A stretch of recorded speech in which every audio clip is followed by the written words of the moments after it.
Kalau bisa, lalukanlah cawan ini daripadaku, katanya kan. Tapi Oke. biarlah Saya kehendakmu yang tanggapi lagi itu ya. Ah, Pertanyaan saya, ngapain dia nunjukin kepada orang-orang kalau dia taat? Apa tujuannya? Supaya orang ngikutin dia bukan? Benar? boleh nggak Atau iseng? saya? Silakan jawab. Ke Bang Kiko saya tanya, buat apa Yesus menunjukkan ketaatannya kepada Tuhan? Buat Kak Santi, buat apa Yesus merendahkan dirinya kepada murid-muridnya? Saya pengen tahu, biar teman-teman itu ketika menuduh Yesus itu minimal nggak ngerendahin Yesus. Kalau saya bilang gini, kenapa Yesus berbicara pakai bahasa perumpamaan? Ternyata dia jawab sendiri. Dia hanya ingin menjelaskan kepada muridnya.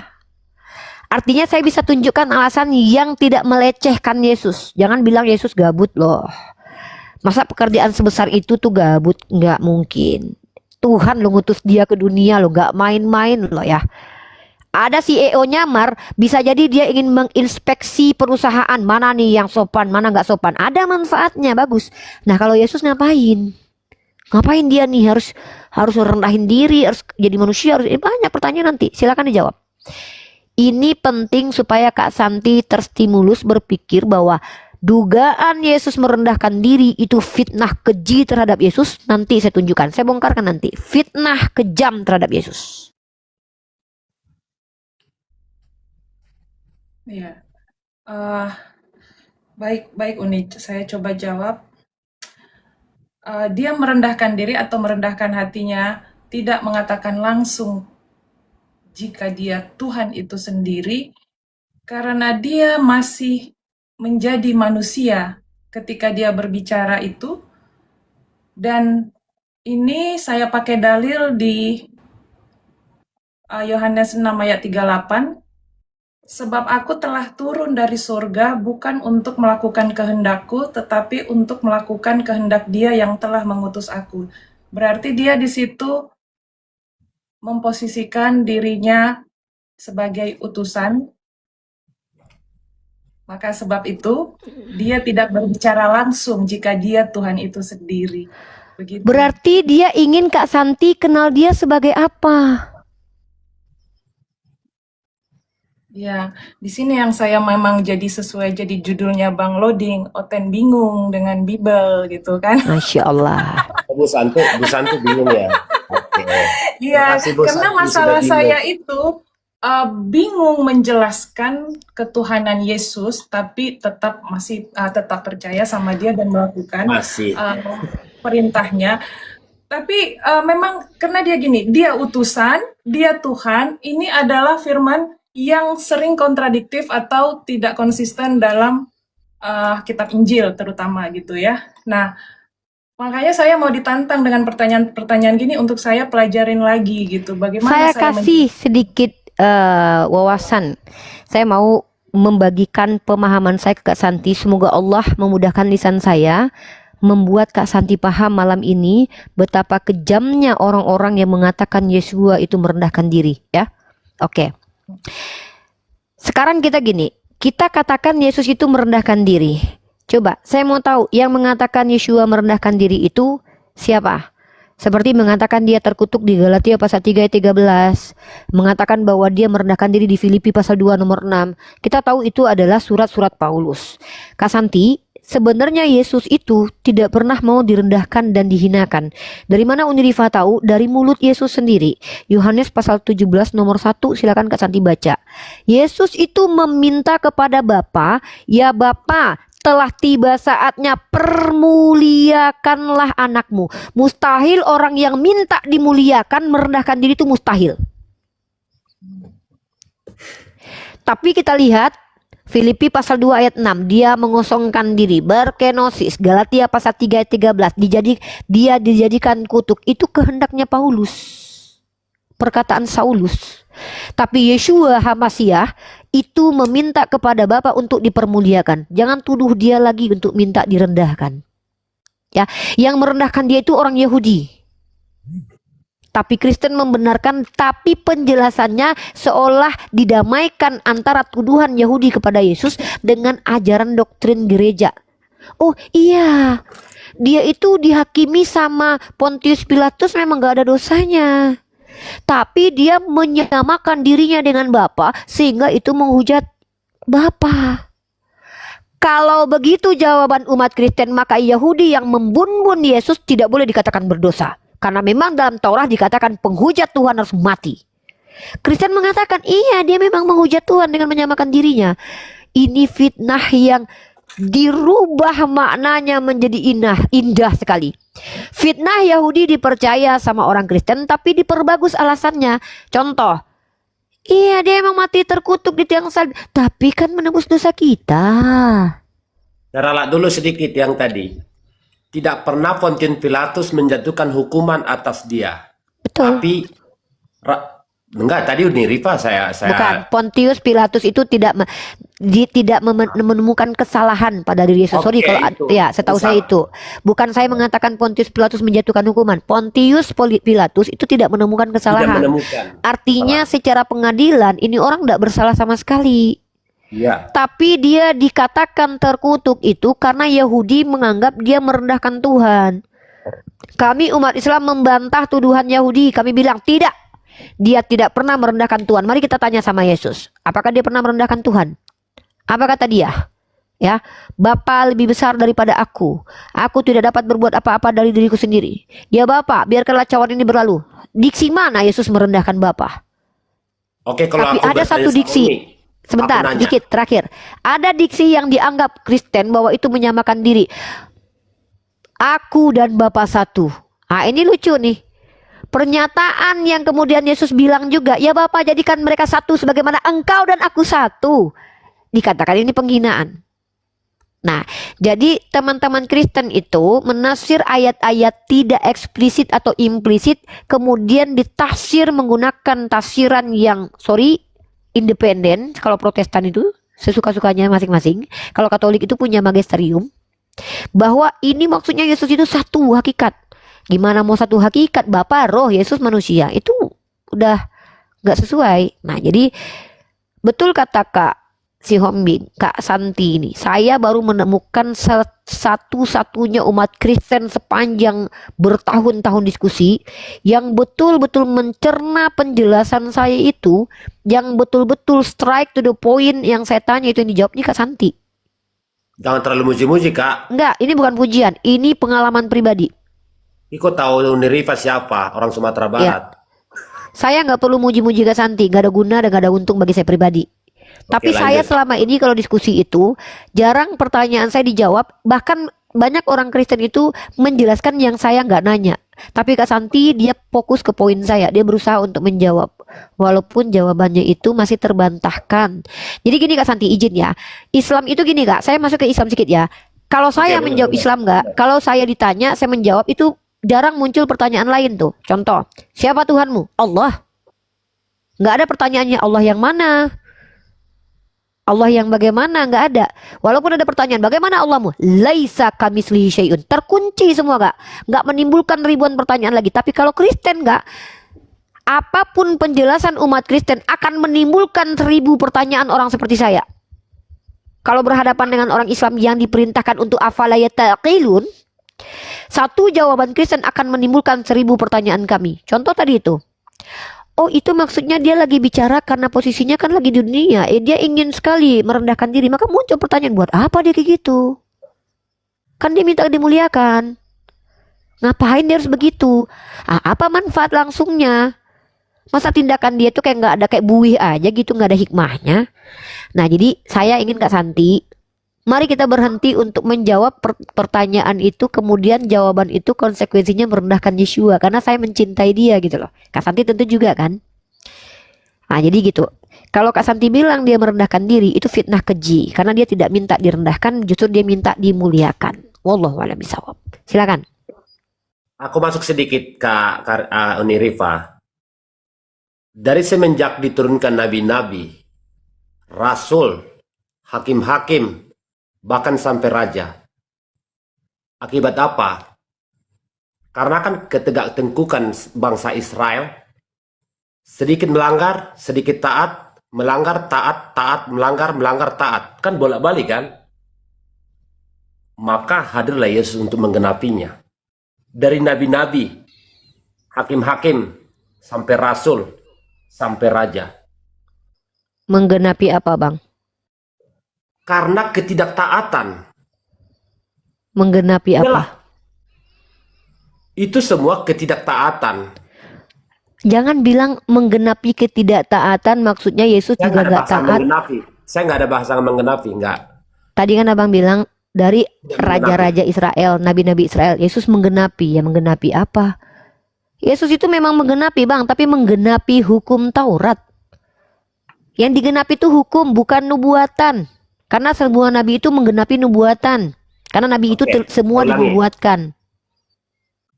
Kenapa Tuhan mengutus nabi?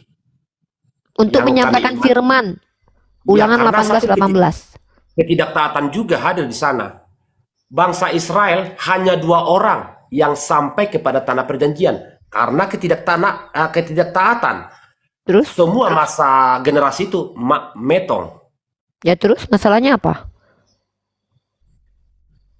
Tahun demi tahun, bahkan abad demi abad, sampai kehadiran Yesus, berujung pada dari Kejadian sampai Wahyu, Yesus menutup. Yesus yang Menutup menutup. apa? Menutup apa?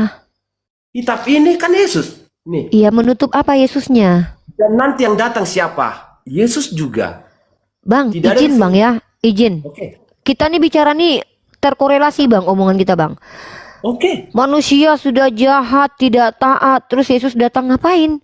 Toh Yesus sudah datang ke dunia, manusia tambah jahat Bang. Maaf ya Bang ya, kecuali Yesus datang, manusia nggak jahat lagi, baru kita katakan torop markotop, saya pun nyembah Yesus mungkin. Ya selesai dong dunia kalau sudah tobat semua. Lah kalau gitu ya kalau gitu ngapain dia datang? Ngapain? Itu nggak boleh. Kita nggak boleh mewakili pertanyaan itu, menjawab Loh, pertanyaan kok nggak boleh menjawab? Itu hak Kenapa Tuhan, Abang nggak bro. menjawab sesuai dengan penjawaban Yesus? Dia datang apa? Dia datang menyelamatkan domba tersesat dari kalangan Bani Israel, kan dia yang jawab. Kenapa repot kali kita? Kenapa kita nggak boleh menjawab? Yesus sudah menjelaskan ngapain dia datang ke dunia. Aku diutus untuk menyelamatkan domba tersesat dari kalangan Bani Israel. Lalu ditanya sama muridnya, "Hei Yesus, wahai Lord Kyrios, kenapa kamu kalau ngomong di hadapan banyak orang tuh pakai bahasa perumpamaan, Lord?" Kan dia jawab, "Kepadamu telah diberikan karunia mengerti kerajaan surga, kepada yang lain tidak." Ini penegasan 2 kali dia tegaskan kalau dia itu tidak menyelamatkan seluruh manusia, karena ada yang ditetapkan dalam nubuatan Yesaya. Ada yang telah ditetapkan oleh nubuatan Yesaya, kaum yang tidak akan diizinkan Allah untuk kembali sembuh. Ini saya tunjukkan dalilnya ya. Ini Yesus yang bilang loh. Ini terkorelasi dengan Quran bahwa khatamallahu ala qulubihim wa ala sam'ihim wa ala absarihim ghisyawatu wa lahum azabun azim, kata Allah. Khatamallah, dikunci, ditutup hatinya. Mereka menjadi apa? Khatamallahu ala qulubihim, hatinya dikunci. Wa ala sam'ihim, mereka tidak melihat. Wa ala absarihim, mereka tidak mendengar. Mereka tidak mengerti karena memang Allah tak lagi izinkan mereka mendapatkan petunjuk karena ketegar tengkukan mereka. Diutus Musa, mundur, kurang ajar, mengingkari. Diutus Daud, dihantam, dinista, dihina. Muncul nabi-nabi. Berapa kali Allah beri kesempatan mereka? Bani Israel berkali-kali. Jadi orang Kristen menganggap ketika nabi-nabi diutus dari Bani Israel itu tandanya Nabi Israel hebat, orang Israel. Tidak, justru dengan banyaknya nabi diutus ke Israel menunjukkan betapa kurang ajarnya orang-orang ini. Saya kalau punya anak 2, yang satu itu bebal, yang satu sudah dikirim satu guru, nggak juga ngerti. Ganti guru lagi, mati guru yang tadi. Dikirim lagi guru satu lagi, mati lagi guru itu. Dikirim lagi guru lagi. Ini anak bebal nih. Tapi ada anak saya satu orang ini, diutus satu guru, dia langsung mengerti, tunduk patuh. Ini ibaratkan Bani Israel dengan Bani Ismail. Jadi wajar Bani Israel ini banyak kali nabi yang diutus kepada mereka. Saking tegar tengkuknya mereka, bukan karena saking mulianya. Ya, jadi itu senyawa. sebentar, ya, sebentar. Senyawa. Maka wajarlah dalam banyak ayat di kitab kalian, tongkat Yehuda akan diambil darinya, akan diberikan kepada orang siapa? Diberikan kepada orang lain. Ya, inilah kenapa kemudian nabi penutup itu diutus dari Ismailit, dari kalangan Ismail. Kenapa? Karena pada waktu zaman Fatrah tidak ada muncul Rasul di Jazirah Arab. Kenapa? Karena penyelewengan itu kemudian muncul di zaman Amru bin Lu'ai. Sebelumnya mereka Hanif, mereka penyembah Allah, pengikut Nabi Ismail. Kemudian mereka terkontaminasi dengan berhala-berhala pagan. Muncul kejahilan di mana-mana. Itu kenapa Allah utus dari Arab ini Nabi ini yang menjadi khataman Nabi. Kenapa harus Arab? Kenapa harus Mekah? Kenapa bahasanya Arab? Karena kalau kita lihat sekarang ini, bahasa yang original, yang tak terdistorsi, eksis hingga detik ini cuman Arab. Ibrani itu bahasanya udah banyak terdistorsi. Bahaya kalau Tuhan tetap melanjutkan ilmunya melalui bahasa Ibrani ini. Kenapa? Karena bahasa Ibrani modern Hebrew, klasik Hebrew, udah banyak perubahan-perubahannya. Hanya bahasa Arab lah yang terjaga sampai detik ini eksis. Bahasa Yunani juga hampir punah. Kenapa? Banyak orang nggak belajar lagi bahasa Yunani. Wajarlah kemudian Tuhan tak izinkan sebentar. Tentang keimanan itu masih muncul dari kitab Yunani. Bahaya. Karena buktinya Yonatan Purnomo mengakui terjemahan Yunani yang diterjemahkan ke bahasa Indonesia 6.000 kesalahan. Padahal itu udah lembaga besar loh yang menerjemahkan. Inilah wajar secara rasional Allah utus Nabi terakhir di Jazirah Arab. Karena di antara bahasa Samawi yang masih eksis, terjaga secara kualitas, grammarnya nggak bisa dirusak, itu hanya bahasa Arab. Ya, nah jadi kita kembali back to topic. Saya tadi minta Kak Santi berpikir. Bang Kiko tadi itu menjelaskan yang saya tangkap. Iya, Yesus itu hadir karena selama ini tuh udah diutus raja, diutus nabi, manusia jahat. Nah emang kalau Yesus hadir emang manusia baik? Enggak, justru tambah parah kejahatannya. Saking parahnya, saat inilah kita baru dengarkan ada orang yang makan orang. Saat ini baru kita lihat bapak pakai anaknya sendiri. Tambah jahat, bukan tambah baik. Seolah-olah kalian umat Kristen menuduh Yesus itu berkata dia datang menyelamatkan dunia, tapi dunia nggak selamat. Selamat apa? Oh, maksudnya kan kalau percaya kepada Yesus nanti di surga. Itu cita-cita. Kalau Nabi Muhammad dikatakan rahmatan lil alamin, saya bisa tunjukkan ratusan bukti kalau dia terbukti menjadi rahmat. Contoh, Nabi Muhammad mengajarkan kalau seandainya berperang, jangan potong pohon kurma yang sedang berbuah loh. Kepada pohon kurma aja dia bermanfaat loh. Kalau mau nyembelih hewan ternak ya, kalau untuk dimakan, begini loh caranya. Asah pisaunya tajam biar langsung terputus urat lehernya, sehingga tidak ada rasa sakit yang lama kepada hewan. Kepada hewan ternak aja dia menjadi rahmat loh. Apa kata Rasulullah? Jangan rusak bumi ini. Karena orang fasik itu salah satu sifatnya merusak bumi. Bumi ini aja menjadi rahmat dari ajaran Nabi Muhammad. Dan secara sejarah, bahkan negara Kristen, peradaban Eropa yang gelap gulita. Dengarkan baik-baik Kak Santi. Kalau menurut sejarah, ketika Kristen menjadi pemimpin, menjadi mayoritas, yang muncul adalah Dark Age. Abad kegelapan Kak Santi. Tapi ketika Islam independen, manusia-manusianya berilmu, apa yang muncul Kak Santi? Dark Age? Tidak.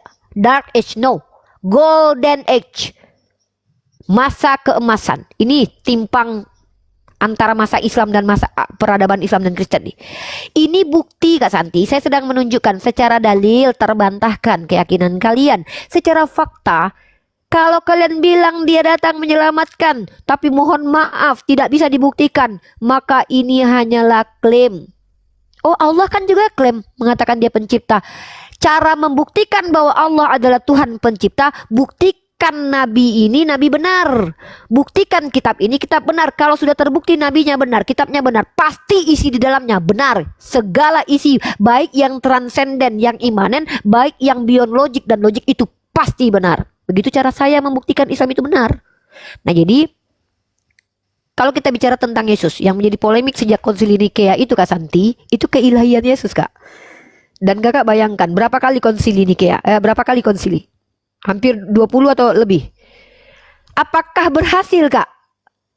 Berhasil Kristen itu membulatkan suara bahwa keilahian Yesus itu adalah ini. Sampai detik ini kalian Kristen saja masih tak sepakat Yesus itu Bapa atau anak atau bagaimana? Oneness muncul, Tritunggal muncul, Marsion muncul, Unitarian muncul.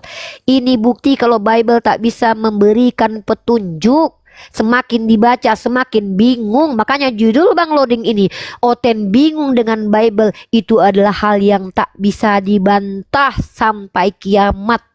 Wallahu a'lam bishawab. Bisa